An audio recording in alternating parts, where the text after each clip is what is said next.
Oi, gente querida, seja bem-vindo a mais um estudo do livro de Mateus. Nós estamos no capítulo 8 e eu comecei a falar com você de uma história, uma das histórias mais lindas que eu acho da Bíblia, que é a história do centurião. E só reportando um pouquinho, nós estamos lá no versículo 5, a partir do 5, falei um pouco do que é o centurião, a figura do centurião, que é aquela figura não religiosa, né? Eu falei que o vídeo passado, e tanto esse também, ele traz muito confrontamento, né? Sobre os mitos, sobre as verdades que a gente sempre acreditou para a nossa caminhada religiosa. E aqui Jesus vai desfigurando isso, né? Ele vai trazendo outras verdades para mim, para você, as quais a gente deve buscar. Então é um estudo de muito confrontamento. Você vai estar sendo confrontada o tempo todo. E o estereótipo do centurião é justamente isso, né? Um cara que está fora do âmbito religioso, mas é um cara que se deixou afetar pela dor do seu servo. Ele sai dessa postura, ele sai dessa posição, melhor dizendo, de privilégio, de prestígio, e vai buscar essa ajuda espiritual. Ele sabe que o seu servo, ele conseguiu discernir isso, e isso que eu acho muito legal pra gente, né? O centurião, conquanto não fosse um homem do sinédrio, um homem com vestes diferenciadas, ele não tivesse nem conhecimento daquela cultura, da religião judaica, mas é um homem que traz muita verdade espiritual no seu ato, porque quando a gente é mobilizado, quando a gente discerne espiritualmente as coisas, nós vemos no centurião que esse despertar, essa sensibilidade, ela nos leva a sair do lugar comum e ir em encontro do outro. É isso que nós falamos até agora.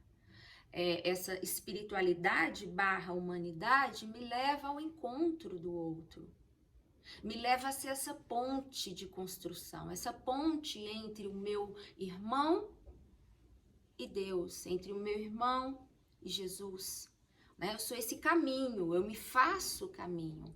Uma espiritualidade que não me ajuda a ser caminho para outros, uma espiritualidade que me ponha só olhando para o meu próprio umbigo, para as minhas necessidades, para as minhas dores e me torna neurótica nesse sentido, é uma espiritualidade doentia. E isso eu vejo, inclusive, muitas igrejas hoje utilizando o evangelho dessa forma. E em Jesus, quando eu começo a entender, compreender o evangelho a partir do que Jesus foi, eu também compreendo uma outra espiritualidade, um outro caminho. Então, o centurião, ele me confronta a mim mesma a partir do momento que ele me serve de exemplo, né? Ele é um arquétipo, ele me serve de exemplo para entender esse personagem, de que eu posso ser, de que qualquer ser humano pode ser esse centurião, que é apenas o caminho por onde o evangelho se cumpre, por onde o amor se cumpre. E o amor se cumpre por meio dessa caminhada simples de só ser humano. E aqui a gente já poderia finalizar toda esse estudo aqui desse texto em especial. Mas tem mais coisa. Vamos lá. Disse-lhe Jesus, né, como eu parei da outra vez, eu irei curá-lo, né, que é a resposta de uma humanidade, uma resposta também muito humana, né, quando você pede ajuda para alguém, alguém te ajudar, é uma resposta humana, divina / espiritual. Mas o centurião respondeu, não, Senhor, eu não sou digno, né, de receber-te sob o meu teto, mas diz só uma palavra e meu criado vai ficar curado. Porque eu também sou homem de autoridade, eu sei o que é autoridade. Eu digo para o meu servo, vai e ele vai. Eu digo para ele, vem e ele vem. Eu digo ao meu criado, faz isso e ele faz. Olha que interessante, gente. Ele discerniu que ali ele não teria só um agir de um ser humano, mas ele teria um agir de um homem que tinha poderes espirituais. Porque alguém poderia falar, ele viu que ele estava né, ele poderia fazer alguma coisa, ele foi lá e pediu para Jesus. Não, ele discerniu o poder que Jesus teria. Ele discerniu como autoridade que ele era, ele entendeu não só que aquele homem tinha poder, mas o nível de poder que Jesus tinha. E é por isso que ele vai falar, quem tem poder sabe como praticá-la. Então, você não precisa ir. Olha que legal, porque ele poderia ter chamado Jesus, não, vem aqui, vem mesmo e vem almoçar comigo, eu vou te fazer um banquete, aonde você sentar, eu vou dizer que é lugar santo. O talher que você pegar vai ser talher de ouro, e eu vou colocar numa parede, todos vão render louvores a esse talher, a esse lugar, aonde você tocar. Mas não, ele discerniu no tom que precisava discernir, ele falou, não, diz só uma palavra, manda dizer. E é isso que deixa Jesus admirado. Jesus admirou-se, o versículo 10 vai falar, né? Ouvindo essa postura do centurião, admirou-se Jesus e disse aos que o seguiam. Olha, gente, Jesus se admirar de alguém é porque existe muita verdade, muita expressão, muita humanidade nesse ser, né? Em verdade, Jesus vai dizer, em verdade vos digo que nem mesmo em Israel encontrei tanta fé. É isso que Jesus fala do centurião, desse homem não religioso, desse homem que vivia a circunstância de ser um centurião romano. E é nesse lugar que Jesus vai dizer, no lugar desse coração, melhor dizendo, é que Jesus vai dizer, eu nunca encontrei tanta fé. Isso nos confronta porque o centurião não é o personagem, no nosso ponto de vista religioso, que nós aprendemos nas nossas catequeses a vida toda, não é a caricatura ideal de um ser que carregue fé.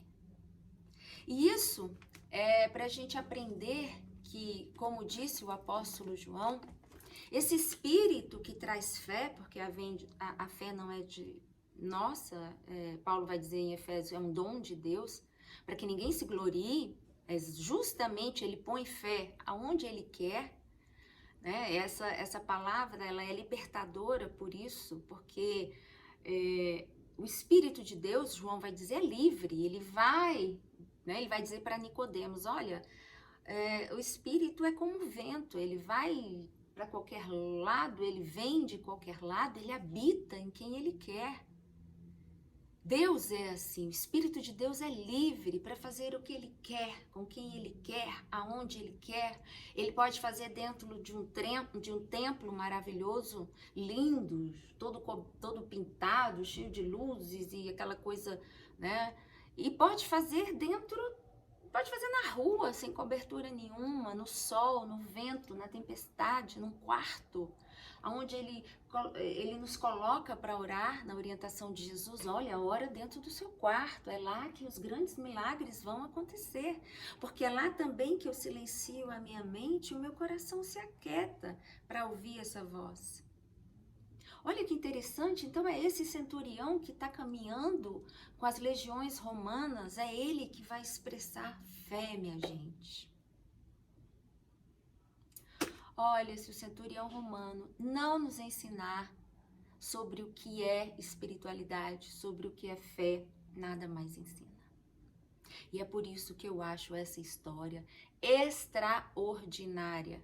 Porque Jesus poderia ter entrado dentro de uma sinagoga, poderia ter falado, eita Nicodemos, eita Caifás, eita Anás, que vocês estão cheios de poder, porque eram os líderes religiosos do templo. Mas não, ele vai para uma autoridade do exército romano e é lá que ele encontra fé.